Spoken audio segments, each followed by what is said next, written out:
As every DIY story, this one starts with raw wood, questionable idea and plenty of cutting. Stay with me on this journey, as I'm making something that I wanted to make for a long time. And hopefully it will help me limit one of the worst time wasters in my life. And I'm making this video differently to all of the other ones. Well, you will not get to see the end result at the beginning, but it is definitely worth sticking until the end to see the final product. Anyway, I'm making this out of raw pine, from quite long chunks of wooden boards, which have to be cut down into smaller pieces. And I'll be doing this on a miter saw as well as a table saw. But as you can see there, for some reason my vacuum isn't vacuuming properly. So I did the obvious thing. It's a temporary, permanent solution. And now it works great. After cutting my pieces, I needed to sand it down, using a belt sander, as I didn't have a planer at that time. Crazy how much time that takes. And I have to say, having a planer just saves so much time.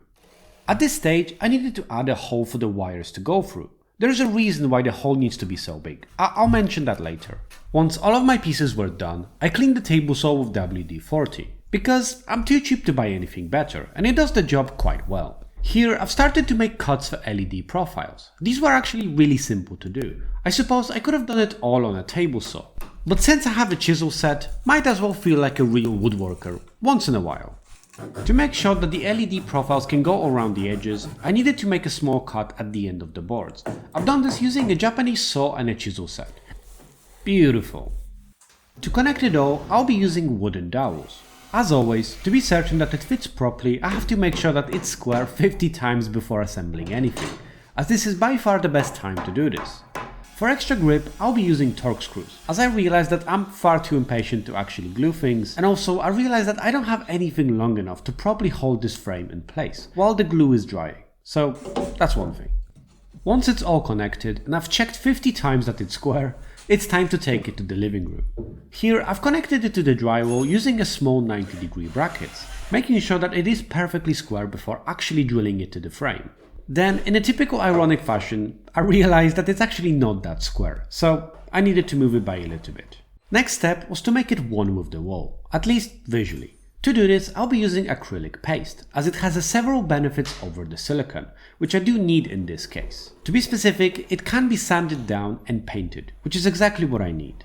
After removing the excess, it was time to play around with some wires.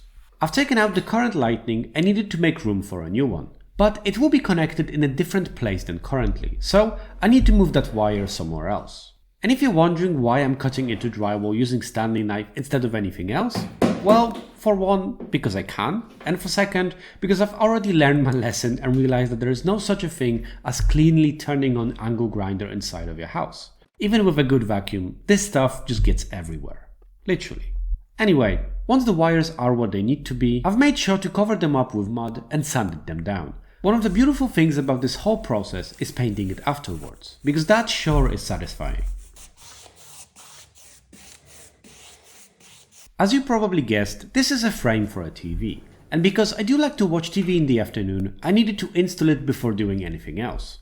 Which I immediately realized that it is not square with the frame.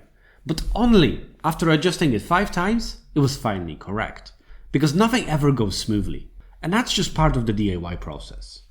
Now, the only thing left was to put the cable through, and it's ready to use. Oh wait, that's right, the plug is bigger than the hole I've made for it. Great. So, take it off, put the other side of the cable through, and voila, now it's done. By done, of course, I mean the TV is where it was before. I mean, the whole thing still has a lot of work left to do. Anyway, back to the garage. There, I needed to make some additional pieces, which needed to be made from raw pine.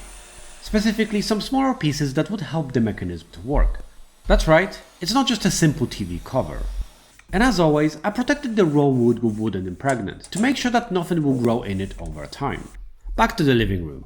I could finally assemble the LEDs. To connect it to the power supply, I'll be using these little convenient connectors. And will be supervised by my little buddy here. He's here to make sure that everything is right. After connecting it to the power supply and checking 50 times that it's correct and nothing is moving, I put the LED tape across the LED profile.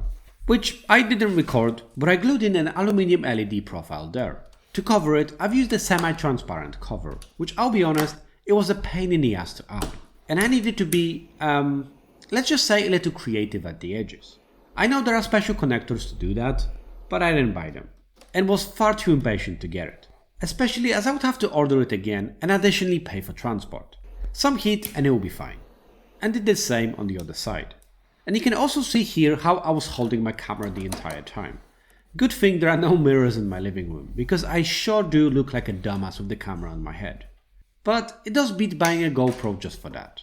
Anyway, I've then connected the power supply to the actual power in my house, checking many times that it's correct, because the last thing I want my house is to burn down. And now for the big reveal. Ta-da! Even my dog was happy about that. Next step was to get some MDF, so I bought some, which just about fitted in my car, and I got to cutting. In this case, I cut them into 10 cm wide strips and put a 45-degree chamfer on each side, so that it looks more or less like this. Whereas for the frame, I already had something that I wanted to use, an old wardrobe door, which needed some love and critically, it was free. But to actually make it useful, I needed to strip the bamboo front from it, which was surprisingly easy. I just made some cuts using a Stanley knife and then using a chisel with a hammer pulled out the sides, and once I did that, I could just pull it out.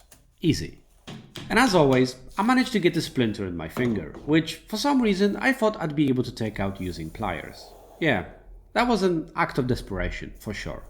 Anyway, here's some footage of pulling the bamboo out. It was actually quite satisfying. Once I cleaned it out, the board was ready to be used. Then, using a pencil that was lying on the floor for some reason, I started to draw out my pattern, which was based on a 45-degree joints.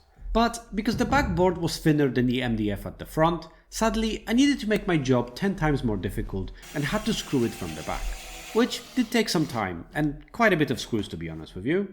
I mean, would it really be DIY if I didn't make my life unnecessarily hard because I wanted to save 30 bucks? Yeah, I don't think so.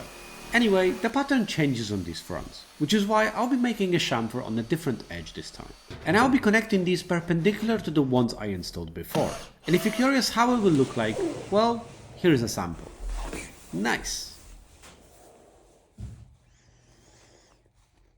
Next step was to cut off the excess using a jigsaw, and using a router make it perfectly flush with the board in the back. And as you can see there, my hoover is not doing a great job. At all. And you'll be happy to know I've got a new one now. But here, the MDF went everywhere. Literally. Just look at my hands. And that's pretty much what we get. Not bad for doing both of these upside down. It's not perfect, but I'm happy-ish. I'm happy-ish. In the meantime, I did some other things, which I didn't actually record, because my patience for recording was much smaller than the need to finally get it done.